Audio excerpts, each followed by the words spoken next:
secretário de Educação aqui da cidade, Eliezer Pacheco, questionou as afirmações do presidente e está aqui conosco para falar sobre o assunto. Boa noite, seja bem-vindo, secretário. Boa noite, é um prazer estar aqui. Boa noite, secretário, seja bem-vindo. Para começar, a professora foi encaminhada para outra escola. Qual foi o encaminhamento? Quais foram as medidas tomadas pela prefeitura nesse caso? Bom, esse é um fato lamentável que reflete, infelizmente, uma realidade não incomum hoje no conjunto das escolas brasileiras. Né? Foram tomadas as medidas de praxe, o atendimento à professora, que teve toda a nossa solidariedade, nosso apoio, comunicado ao Ministério Público da Infância e Juventude, ao Conselho Tutelar. E aí eu queria fazer o primeiro esclarecimento de uma inverdade que foi dito aqui. A professora não foi transferida em absoluto. A professora, ela optou por ir para uma outra escola, pelo constrangimento que o incidente efetivamente causou. Também um outro aspecto foi dito aqui, que eu considero grave e inconsequente, é que a Secretaria tem a preocupação em acobertar esses fatos. Não, a Secretaria tem extrema responsabilidade de tratar com fatos que envolvam crianças, porque o que foi feito nesse episódio por parte do sindicato foi algo profundamente pernicioso em relação às crianças, porque o trauma físico tu supera com o tempo, o trauma psicológico é para sempre, especialmente quando se trata de crianças. Dado o incidente, nós mesmos entendemos que o melhor para as crianças seria uma transferência. Dialogamos com responsáveis que assim não entenderam. Agora, uma transferência da professora para outra escola? Não, já estou me referindo às crianças. Sim. A professora, ela, assim que retornou do atestado médico, no dia 9, esse incidente foi dia 4, ela nos solicitou a transferência para uma outra escola e nós permitimos que ela escolhesse qualquer escola da rede. E ela optou por uma escola mais próxima da sua casa. Quanto a isso, não há nenhuma polêmica. A professora, inclusive, ela reconhece isso aí. Entretanto, a mãe não entendeu que o melhor para as crianças seria a transferência. Essa mãe, ela tem mais de um filho na escola, Ela secretário? tem 2 filhos, um no primeiro ano, e outro no 6º ano. Bons alunos, por sinal, sem nenhuma queixa com relação a esses alunos. Qual é a divergência que houve em relação ao encaminhamento do sindicato? Nós tínhamos a compreensão que era melhor a transferência, porém, uma opção da família. A família não entendeu assim, nós comunicamos ao Conselho Tutelar e ao Ministério Público e respeitamos essa decisão, porque o que não poderíamos fazer, que era a solicitação do sindicato e de alguns professores, que nós expulsássemos a criança da escola, que nós transferíssemos a criança da escola. São bons alunos. Como tu vai punir 2 crianças, uma do primeiro ano, portanto, em torno de 6 anos, e outro do 6º ano, por algo cometido pela mãe ou pelo pai, por quem quer que seja. Isso seria algo medieval, tu punir 2 crianças por algo cometido pelos pais, por mais grave que fosse o acontecimento. Lamentavelmente, uma manifestação ocorrida na escola, encabeçada pelo sindicato e por alguns professores, expuseram essas crianças. Vocês vão de convir comigo que 2 crianças, né, que não tinham nenhuma responsabilidade no acontecimento, e ver os professores do sindicato na frente se manifestando contra a permanência dessas crianças na escola. Isso é algo realmente que me constrange, enquanto professor, enquanto educador, presenciar um fato como esse. Então, essa foi a divergência que houve. Nós tínhamos entendimento que era melhor para as crianças saírem, entretanto, respeitando os direitos dessa criança, porque a escola não existe em função nem da secretaria, nem em função dos professores. A escola existe em função das crianças. Eu vou aproveitar que temos a experiência do secretário na área e lembrar que na semana em que a gente discutiu esse assunto, houve um outro caso de agressão ao professor em Santa Cruz do Sul.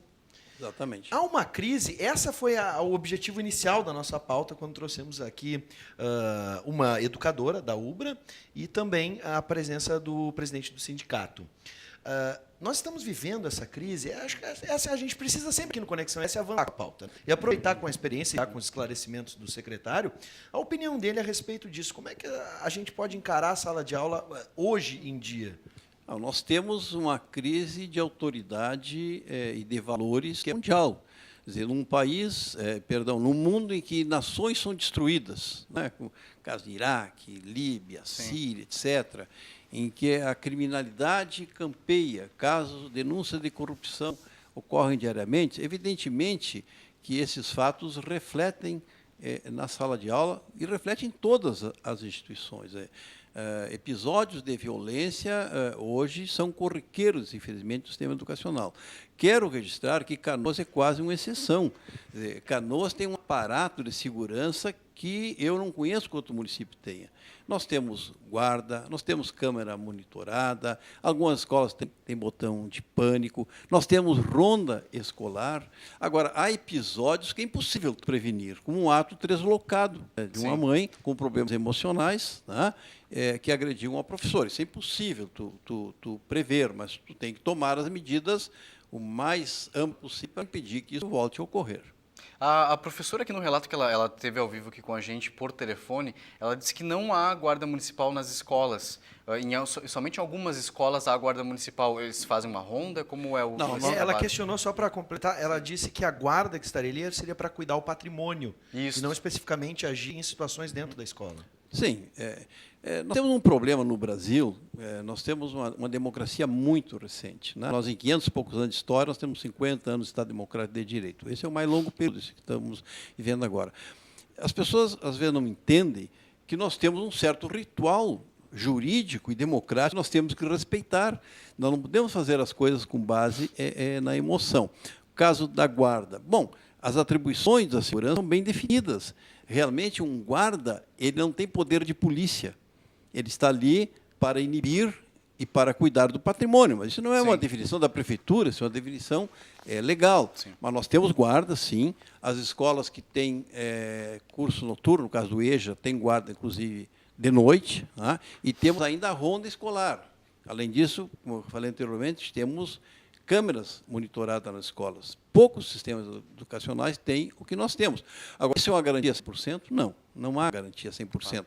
O professor ele está exposto como qualquer funcionário público que atenda a população está exposto, seja do SUS, seja do INSS, enfim, qualquer funcionário público que atenda a população, ele está exposto a uma pessoa com problemas pessoais, que era o caso dessa mãe, né, que esteja momentaneamente com um problema emocional. Então, isso, infelizmente, não tem como impedir um 100% de segurança, mas temos que tomar o máximo de medidas para impedir. Sim, para inibir, né? Ainda sobre o presidente do sindicato, ele disse aqui no programa também que haveriam outros casos em que professores aqui de Canoas acabaram sendo vítimas, mas que essas notícias, né, acabaram não vindo à tona. Isso acontece realmente, secretário? Não, nós não temos registro de outros casos que são nós não temos registro de outros casos de agressão. Tivemos esse caso. Agora, a questão, repito, questão de incidentes que ocorrem, são incidentes, né, e que envolvam crianças. A postura do sindicato, de que nós, no caso, abafamos, acobertamos isso, a postura de que não entende a educação. Nós temos que preservar as crianças.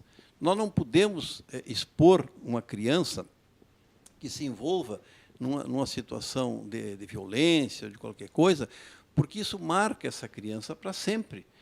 E o jovem, o adolescente, ele está em fase de formação. Sim. O nosso papel é recuperar, é orientá-lo e não puni-lo. Então, essa postura do sindicato me parece que é uma postura inadequada, né, que não me parece adequada de parte do sindicato de professores, que são os profissionais responsáveis pela educação das crianças. O papel de uma escola é preservar os interesses da criança. Essa é a primeira função dele. Nós somos funcionários públicos cuja missão é exatamente preservar os interesses dessas crianças. Em função delas, a escola existe. A partir de agora, como a gente sempre quer avançar com a pauta, nós teremos alguma campanha, algo especificamente criado para esse assunto a partir de agora, já que ele veio à tona? Eu hoje à tarde reuni um número muito grande de secretarias lá na Secretaria de Educação, Cultura, Esporte, Saúde, Juventude, exatamente para nós iniciarmos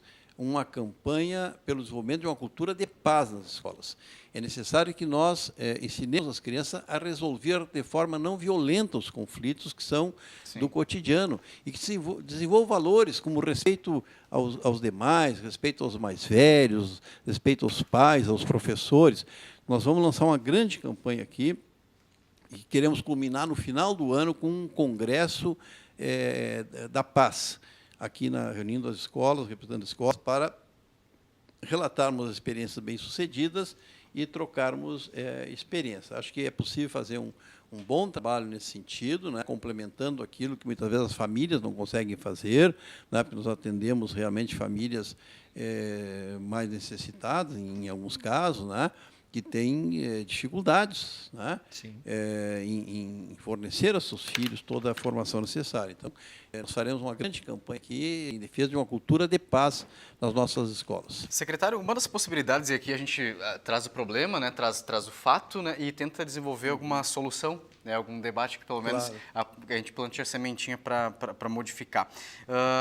É fato que a violência está em todas as casas, em todos os lares, e as pessoas acabam levando isso para fora de casa, principalmente numa escola que é um dos primeiros lugares onde a criança se sociabiliza. Mas a pergunta é a seguinte: antigamente a gente não via casos como esse. Talvez a autoridade tenha combinado a casos como este, tá? Mas a gente também professores que moravam naquela comunidade, que moravam naquela região, no bairro, enfim, onde a escola existe. Essa seria uma solução, talvez? São uma série de fatores. Tu levanta uma questão que eu acho que é interessante. Antigamente, o professor ele era quase que um membro da família, ele tinha relações de amizade, né, até de parentesco, às vezes, com os pais dos alunos. Entretanto, a educação pública no Brasil massificou, felizmente. Hoje nós universalizamos a demanda, né? Hoje nós não temos mais crianças fora da sala de aula por problema de vaga. Tem na educação infantil ainda alguma coisa. No ensino fundamental e médio, não. Eu sou do tempo que havia os excedentes, que tinha fila para conseguir matrícula. Então, massificou a educação pública no Brasil, e o professor, nem sempre, ou na maioria dos casos, ele não vem da comunidade. Mas eu acho que esse é um dos fatores, mas o principal fator é realmente uma vulgarização da violência na sociedade, né? E que a criança reflete sem nenhum tipo de filtro, né? O adulto ele filtra isso por alguns valores, a criança não. Então, por isso que nós vemos muito incidente entre crianças. Incidente envolvendo pais com alunos, com professores, são mais raros, tanto que nós estamos debatendo aqui na televisão esse incidente exatamente porque ele é raro. Ainda bem, né? Ainda bem. Nós aqui em Canoas, eu repito, apesar da afirmação do sindicato, vocês são da imprensa, vocês sabem muito bem, as coisas repercutem quando acontece. Nós não temos registro de outros casos de violência, o que é uma raridade, e esperamos que não venhamos a ter. Ninguém está livre disso, mas esperamos que a gente não venha lamentar, né, qualquer outro tipo de incidente dessa hora. A secretária se dirigiu diretamente à população, mas, mais uma vez, deixar bem claro que a secretaria está ciente e que está tomando medidas para que isso não ocorra, mesmo sendo um ato raro. Aliás, aproveito para informar que as crianças já estão frequentando uma outra escola, né?